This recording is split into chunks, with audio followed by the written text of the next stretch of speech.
할렐루야.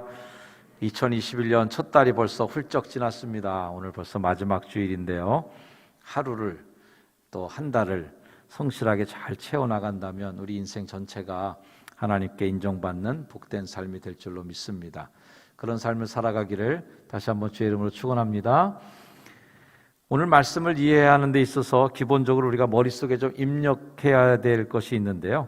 오늘 고린도전서 이 7장 말씀 우리가 전체 다 읽게 될 터인데, 고린도전서 7장 말씀을 명령이냐 권면이냐, 명령과 권면의 틀린 점이 뭐냐 하면, 오늘 말씀을 이제 명령으로 볼 것이 아니라 권면을 담은 조언으로 받으라고 이제 성경이 말하고 있는 거예요.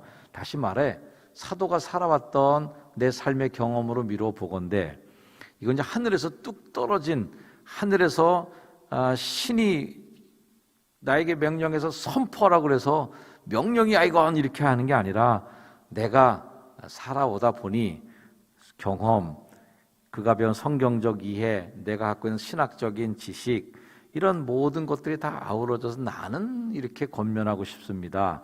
이 정도로 강도를 봐야 된다라는 거예요.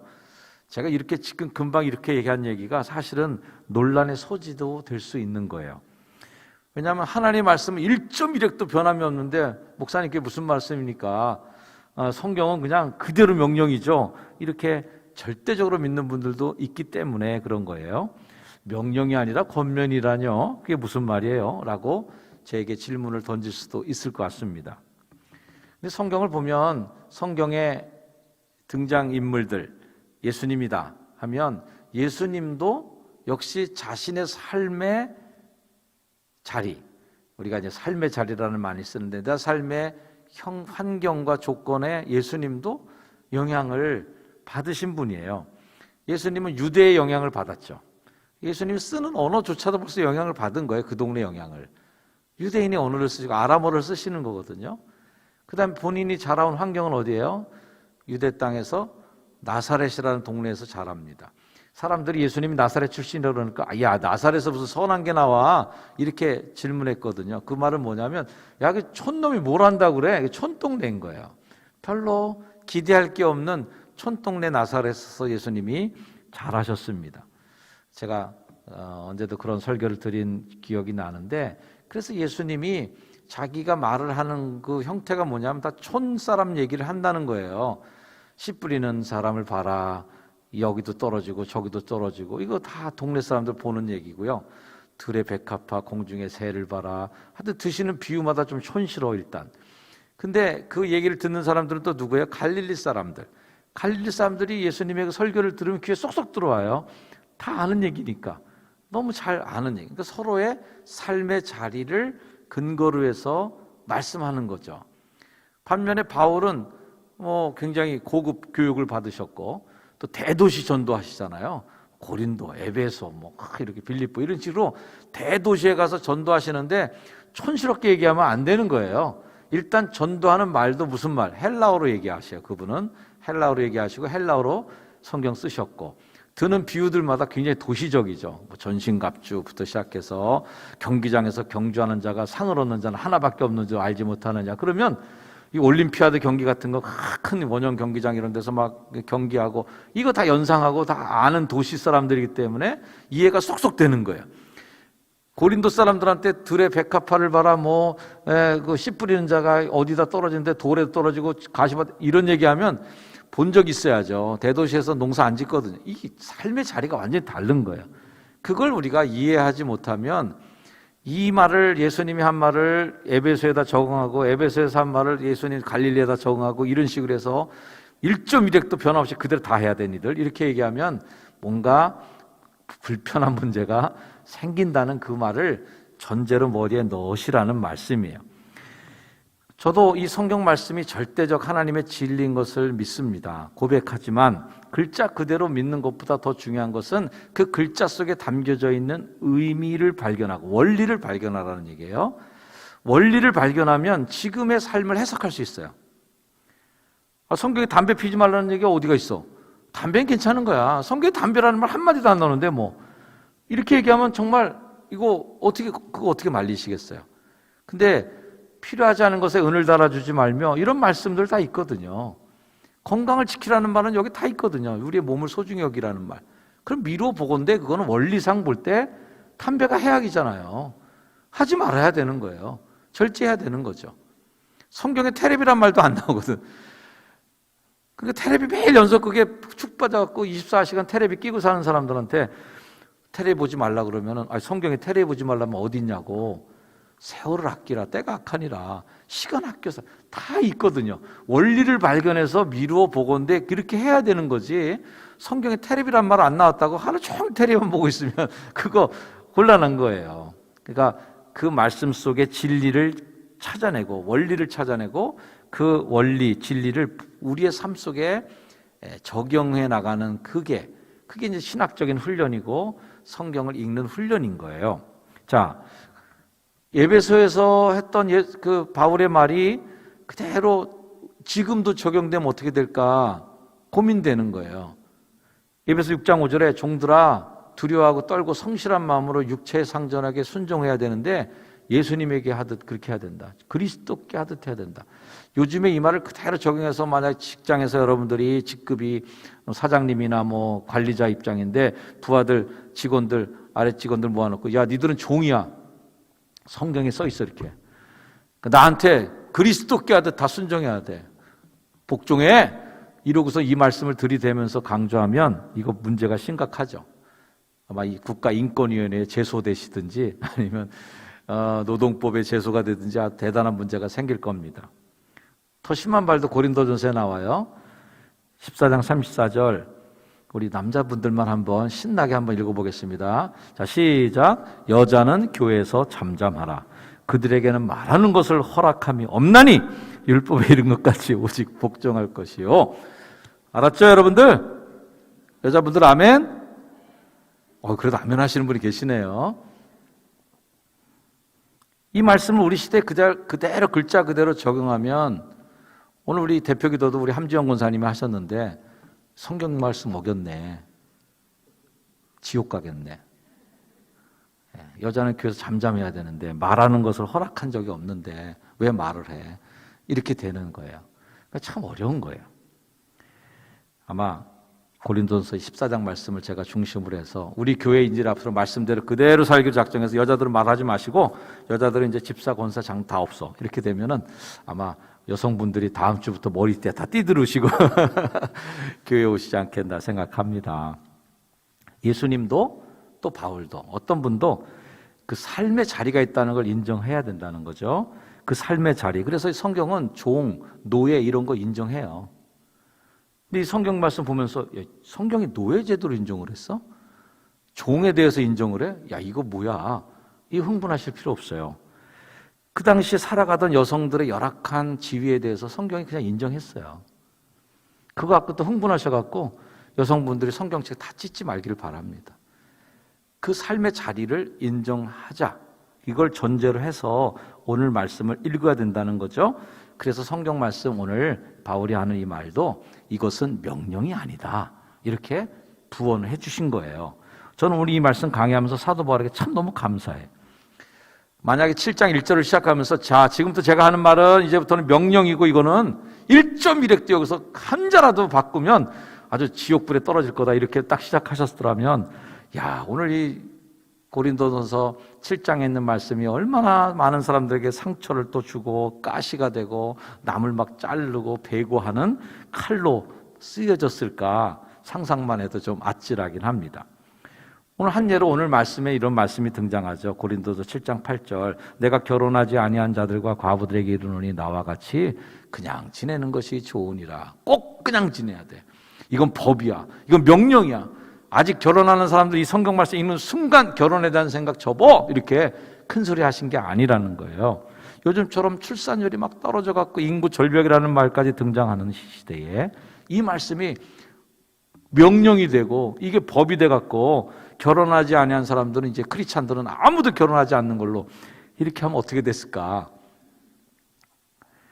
바울은 감사하게도 7장 말씀 속에 조금은 숨통을 트여주는 공간을 만들어 주었어요. 7절 말씀이에요. 나는 모든 사람이 나와 같기를 원하노라. 독신이거든요. 독신으로 살길 원해. 그러나 각각 하나님께 받은 자기의 은사가 있으니 이 사람은 이러하고 저 사람은 저러하고 이렇게 얘기하면요, 제가 만약 정현수 목사가 설교해도 여러분들이 항의하는 분도 있을 거예요. 제가 뭔가 설교를 딱 했는데 설교하면서 뭔가를 말해놓고서 여러분 다 기분대로 이 사람은 이렇게 하시고요, 나는 이렇게 얘기하긴 하겠지만 저 사람은 저렇게 하시고요, 이렇게 얘기하면 사람들이 조금 실망하겠죠. 아니 뭔가 답을 하나 딱 주셔야지, 이건 저렇고 저런 저렇고 이거 뭐 하는 겁니까? 하라는 거예요, 말라는 거예요? 이렇게 반문하실 수 있겠어요. 근데 오늘 말씀은 그런 정도로 이거는 그냥 콱 주는 명령이 아니라 내가 권면하는 거야. 그러니 해도 되고 안 해도 돼라는 걸 전제로 하고 말씀 속으로 들어가 보겠습니다. 아마도 이 고린도 교회 성도들이 오늘의 이런 문제에 대해서 질문을 사도에게 던진 것 같아요. 그래서 1절 말씀이 시작되는데 이렇게 시죠. 너희가 쓴 문제에 대하여 말하면, 그래서 이제 결혼, 남녀의 관계, 이혼, 그 다음에 사별한 사람들 어떻게 해야 될지 이거에 대해서 질문을 던진 거예요. 쓴 문제가 있어요. 자, 고린도 교회 사람들이 사도에게 보낸 편지를 예상해 본다면 결혼은 꼭 해야 됩니까? 그리스도인들에게 결혼은 무슨 의미가 있습니까? 하는 질문을 던진 것입니다. 당시 종교계에서도 이제 금욕주의가 있는데 종교와 금욕은 이게 뗄래야 뗄 수가 없어요. 어떤 종교든 마음껏 살아, 마음대로 해, 그냥 얼마든지 그냥 즐기고 그냥 노세 젊은 노세로 살아, 이렇게 계명이 있는 종교는 하나도 없어요. 다 절제시키고 뭔가 참아야 된다, 뭔가 멋대로 굴면 안 된다, 감정대로 그대로 살면 안 돼라고 금욕에 대한 강조가 있죠. 마땅히 고린도 교회 안에도 이런 금욕적 기독교인들이 있었고요. 금욕하는 분들이 가장 타겟을 삼는 게 뭐겠어요? 이 결혼이라는 거예요. 우리나라에서도 3개 종교가 있겠지만 중들은 결혼 안 하거든요. 신부들도 결혼 안 하잖아요. 이런 결혼이라는 것이 뭔가의 금욕적인 일에 굉장히 중심이 있다는 거죠. 그 당시 금욕주의자들도 욕망을 자제하고 결혼 안 하는 게 이게 크리스찬들의 멋있는 모습 아니야? 하는 일들이 그 동네에 있었다는 것이고요. 자, 이 결혼을 반대하는 사람들에게 답하면서 사도는 먼저 결혼이 그렇게 무익한 것만은 아니다. 2절, 음행을 피하기 위하여 남자마다 자기 아내를 두어야 된다. 여자마다 자기 남편을 두어야 된다. 결혼이라는 것은 하나님 우리에게 만들어주신 제도인데 남자와 여자를 왜 만드셨겠어요? 서로 끌리라고 만들어 놓은 거지. 그렇잖아요? 남자 여자를 만드는 것은 서로 끌리고 서로가 서로에게 호감을 갖게끔 만들어지는 것은 자연스러운 하나님의 주신 본능인 것입니다. 그러므로 서로를 사랑하고 남자와 여자가 사랑을 할 때 당연히 성적인 요구가 생기는 것은 그것 인정한다. 그런 욕구를 그럼 어떻게 할까? 합법적으로 표출할 수 있도록 결혼, 가정, 부부 이런 제도를 하나님께서 만들어 주셨다라는 거예요. 자, 그렇게 이 남편과 아내로 만나서 결혼을 통해 가정을 이룬 남녀는 서로에게 이제 의무가 지어집니다. 뭔가 책임을 져야 돼. 자, 그것을 사도가 이렇게 재미있게 표현하는데요. 4절 말씀 한번 읽어봅니다. 시작. 아내는 자기 몸을 주장하지 못하고 오직 그 남편이 하며 남편도 그와 같이 자기 몸을 주장하지 못하고 오직 그 아내가 하나니. 자, 남편과 아내가 같이 있는 분들은 한번 이렇게 서로에게 얘기해 주세요. 난 당신 거야. 넌 내 거야. 이렇게 얘기하는 건 좀 기분이 안 좋은데 난 당신 거야. 이렇게 얘기하는 건 그래도 기분이 좋은 얘기 아니겠어요? 오늘 성경 말씀 뭐라고 그래요? 아내는 자기 몸이 자기 몸이 아니다. 누구 거라고요? 남편 거라고. 남편은 남편 몸이 자기 몸이 아니야. 누구 거라고요? 그것도 아내 거라는 거예요. 그래서 서로 쌤쌤이야 또. 서로가 누가 위고 아래고 없어요. 서로가 평등하게 되는 거예요. 난 당신 거야. 결혼한 남녀는 서로에게 귀속되는 거예요. 이 사람은 이 사람에게, 이 사람은 이 사람에게 서로 의무를 갖고 책임을 진다는 거예요. 몸에 대한 권리, 성욕에 대한 권리를 배우자가 소유하고 있기 때문에 상대방의 기쁨과 만족을 위해 기꺼이 배려해야 한다라는 거죠. 단 거기에 또 예외는 하나 있더라고요. 분방하지 말아라 이렇게 얘기하면서 분방에 대한 예외 조건이 있는데 기도할 때는 기도할 틈을 얻기 위하여는 합의상 얼마 동안은 하되 다시 합쳐야 한다. 너희가 절제 못함으로 사탄이 시험하지 못하도록 이렇게 아주 정말 자세하게 규정을 해주고 있어요. 저는 이 고린도서 7장 읽다가 좀 생각을 했는 게 제가 6장을 강의할 때도 한 3개 정도로 나눠서 강의했거든요. 주제가 여러 개인 거예요. 근데 7장은 굉장히 길어요. 7장은 굉장히 분량이 긴데도 주제는 하나야. 다 그 같은 주제에 연결이 돼 있어서 오늘로 고린도서 7장 강의는 끝나는 거예요. 한 가지 주제를 아주 구체적으로 아주 섬세하게 하나하나, 아니 방 쓰는 것까지도 사도가 얘기할 줄은 저는 몰랐어요. 방을 합치고 갈라야 된다는 것까지 성경 말씀이 나올 줄은 정말 꿈에도 몰랐는데 그런 말씀까지도 자세하게 해주는 거예요. 그만큼 부부와 결혼, 가정에 대해서 사도가 관심이 많이 갖고 있었다는 거죠. 우리가 잘 아는 바 바울은 말은 그렇게 하지만 자기는 독신이에요. 결혼 안 했습니다. 결혼에 대해서 부정적 생각을 갖고 있지는 않지만 그렇지만 자기는 독신이었고 독신으로 살도록 다른 사람들도 권면을 해요. 그 이유는 단 하나, 바울은 임박한 재림을 믿었어요. 특별히 바울이 고린도에서 목회하고 있던 그런 그 당시에 주후 51년도 그 시대에는 그리스 세계 전반적으로 엄청난 기근이 왔어요. 그래서 다른 역사적인 문헌에도 그 당시에 기근과 가난, 배고픔이 심했다는 기록들이 많이 나와 있는데요. 바울은 그런 시대를 보면서 이게 주님이 가까우셨구나. 처처에 기근과 지진이 있으리라. 이거 기근이 온 거 보니까 주님 바로 오시겠네. 그러니 괜히 결혼 생활하면서 에너지 쓸데없이 쓰지 말고 오직 그냥 주님 오신 날만 기다리면서 나는 이렇게 해야 되겠다. 결국 바울이 독신인 걸로 인해서 그렇게 많이 전도를 다닌 또 영향이 됐어요. 그러니까 그분은 그런 은사가 또 있는 거야. 아까 본인이 얘기한 대로 각자 은사가 있다. 자기는 독신의 은사가 또 있기 때문에 그렇지만 이렇게는 이럴 때, 저럴 때는 이렇게 해야 된다 말씀해 주셨어요. 이 결혼에 대해 말하면서도 그 반대 상황도 역시 언급했는데요. 이혼에 대한 부분입니다. 성경은 어찌됐든 간에 이혼을 찬성하지는 않아요.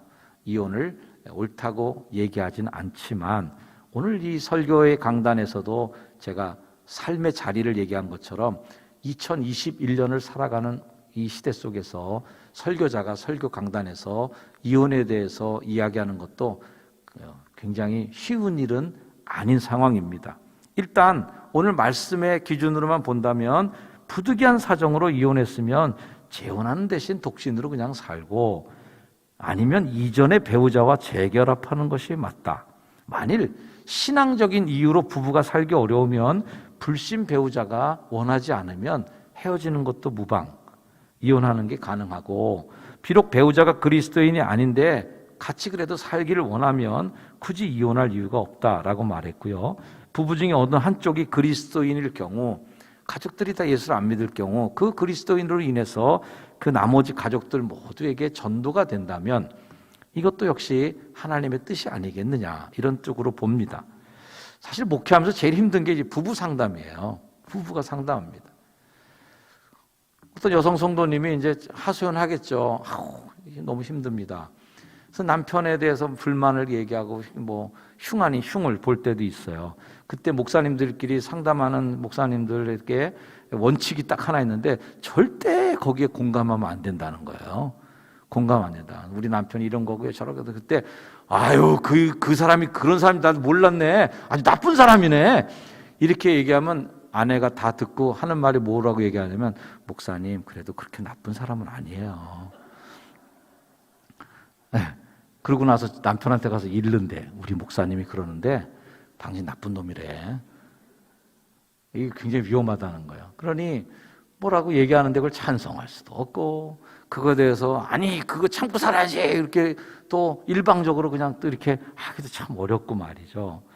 어쨌든 이 부부간의 문제에 대해서는 정말 오묘한 많은 일들이 있기 때문에 사도 바울도 고뇌가 컸던 것 같아요. 이거 어떻게 얘기하지? 하는 마음이 담겨 있는 게 과로예요. 과로. 오늘 성경 말씀에 과로가 많이 나와요. 자, 7장 12절 말씀에 이래요. 그 나머지 사람들한테 내가 이렇게 얘기하겠다 그러면서 가로 열고 이는 주의 명령이 아니다. 이건 꼭 그러라는 건 아니야. 이건 명령적으로 얘기하는 건 아니고 가로 닫고 만일 뭐 이렇게 얘기합니다. 자, 이 구절을 통해서 이 괄호를 보면서 저는 야, 바울도 천하의 바울도 이런 얘기하는 거 진짜 힘들어하는구나. 우리식으로 요즘식으로 표현하면 이런 거죠. 제가 이 공식적인 입장은 아닌데 라고 얘기하다거나 아니면 기자들하고 이제 할 때 오프 더 레코드라는 거는 보도하지 않는 조건, 어디다가 이 사람 이런 얘기 했어 라고 말하지 않는 조건으로 내가 지금 말하겠어, 이렇게 하는 거예요. 바울도 마찬가지죠. 이거 내가 얘기하고 싶은데 이건 명령은 아니야, 꼭 하려는 얘기는 아니지만 라는 거예요. 자, 그렇게 하면서 사도가 고린도 교인들한테 말하고 싶었던 결혼에 대한 관점이 뭐냐 하면 궁극적으로 이제 끝에 가서 결혼을 최종적으로 정리하는 말이 부르심이에요. 우리가 부르심을 굉장히 중요하게 여깁니다. 하나님이 나를 부르셨다. 소명이죠, 소명. 지금 이 설교를 듣는 분들 중에는 설레이는 마음으로 결혼을 준비하는 청년도 있을 것이고, 이혼의 아픔을 겪은 분들도 있을 것이고, 사별의 고통을 겪은 분들도 있으실 겁니다. 하나님을 알기 이전에 벌써 이별이나 이혼이나 사별의 아픔을 겪은 분도 있고, 하나님을 알고 난 이후에도 어쩔 수 없는 사정으로 헤어진 분도 있을 거예요. 지금 이 자리에서 뭐 잘했냐 잘못했냐 이것을 논하는 것은 큰 의미가 없고, 중요한 것은 지금 각자가 처해 있는 상황 가운데 하나님께서 당신을 어떻게 지금 부르고 계신가, 여기서부터 시작하자는 거예요. 어떤 사명자가 되기를 하나님이 원하시는가 라는 질문을 진지하게 던져야 된다는 겁니다. 아내의 형편, 남편의 상황, 가정의 상황이 이게 천차만별이고 수만 수천 각각의 가정마다 다 독특한 자신들만의 스토리와 사연을 갖고 있어요. 그래서 이거를 갖다가 하나의 기준으로 딱 해서 딱 이거에 이쪽은 다 끝, 이쪽은 아웃 이렇게 할 수가 없는 때문에 각각의 자리 속에 부르심이 있다는 것을 알아야 된다. 과거에 붙들린 사람처럼 불행한 사람 없어요. 가장 신앙적인 태도는 지금 나를 부르신 하나님의 마음에 합한 사람으로 살아가는가에 대한 문제예요. 하나님은 결혼을 통해 우리 가정이 아름답게 세워가기를 원하시죠. 아담이 혼자 있는 걸 보시고 좋지 않게 보셨어요. 외로워 보였어요.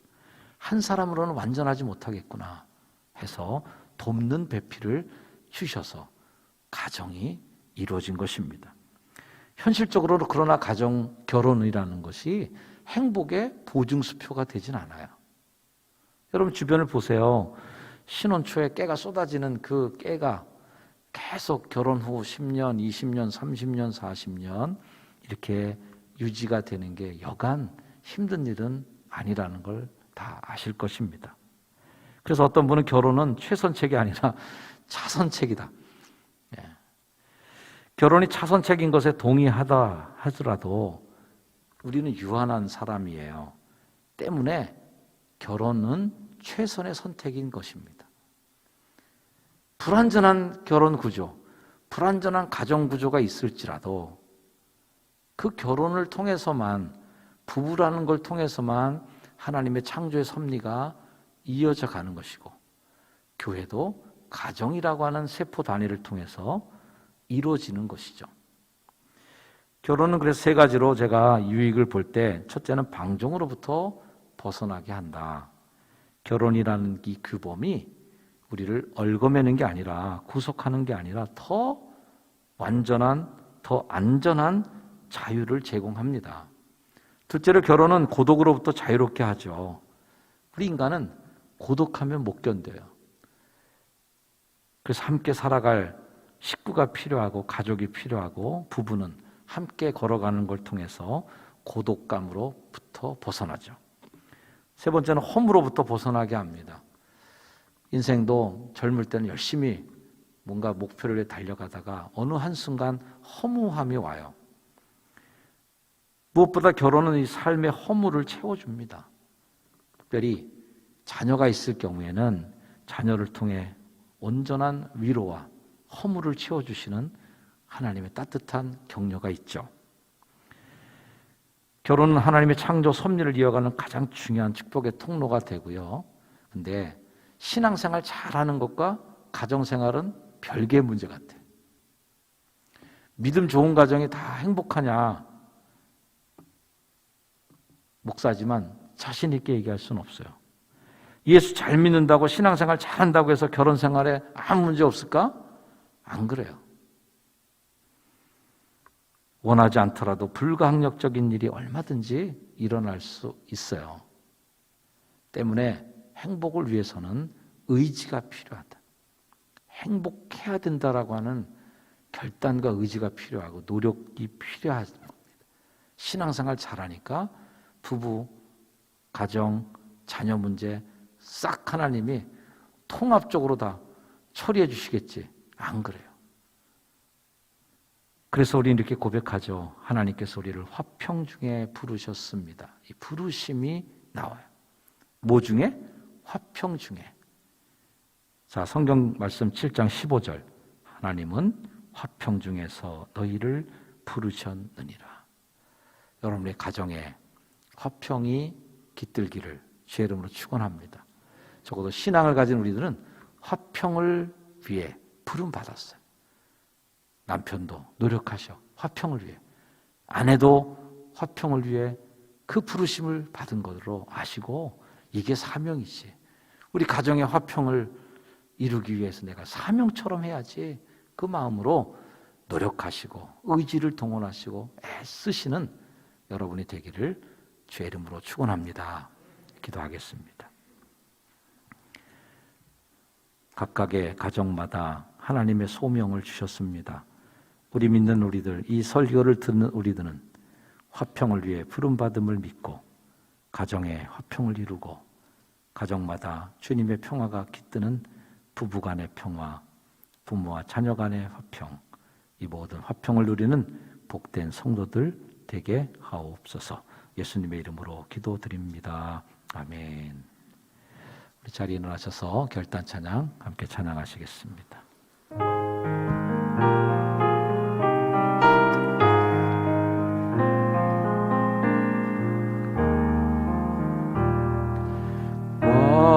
완전한 사랑,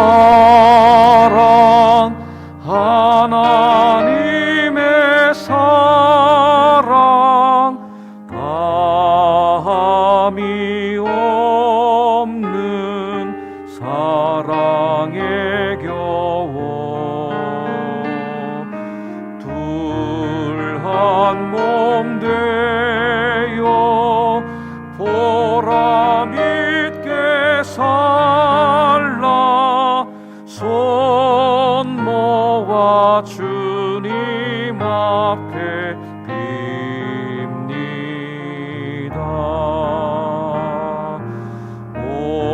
온전한 생활 하게 하옵소서. 믿음과 소망 사랑 가지고 아픔과 죽음 겁을 내지 않고 주님만 의지하게 하소서. 슬픔을 이길 기쁨 주시옵고 다툼을 없앨 평화 내리사 사랑의 아침 환히 동통하는 행복한 나날 되게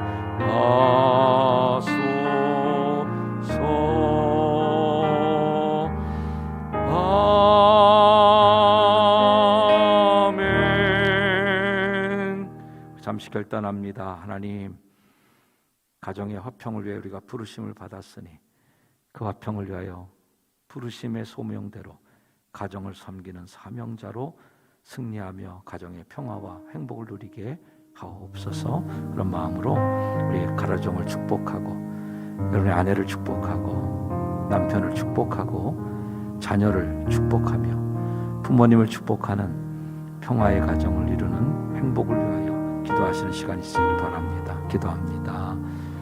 주님, 우리 가정마다 그리스도의 화평을 이루게 하여 주시고 예수님께서 우리에게 주신 가정을 복의 통로로 쓰이게 하여 주시고 가정을 통하여 하나님 우리가 쉼을 얻고 평화를 얻고 따뜻함을 얻고 자녀들을 통하여 인생의 보람을 느끼며 부모님을 공경하며 자식들에게 주시는 축복을 누리는 우리 모두가 되도록 도와주셔서 교성중학교에 속한 모든 가정들마다 그리스도의 평화와 그리스도의 사랑이 풍성한 복 있는 주님의 가정 되게 하여 주시옵소서. 축복하여 주옵소서. 그리고 주 예수 그리스도의 이름으로 간절히 기도드립니다. 아멘.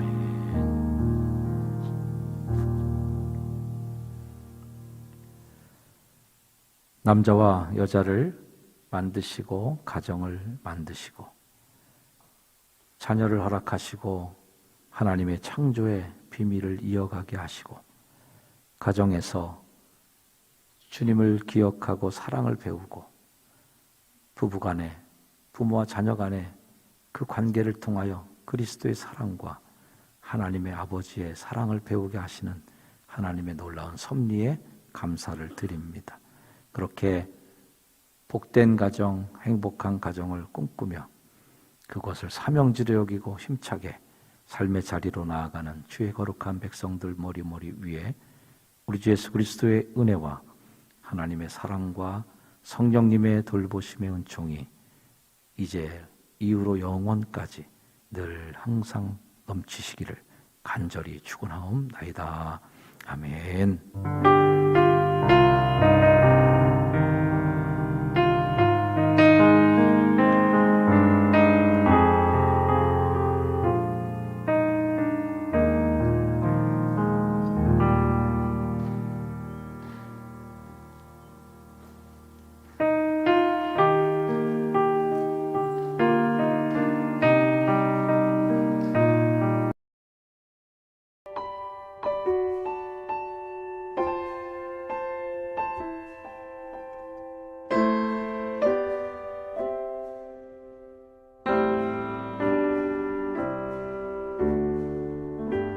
주님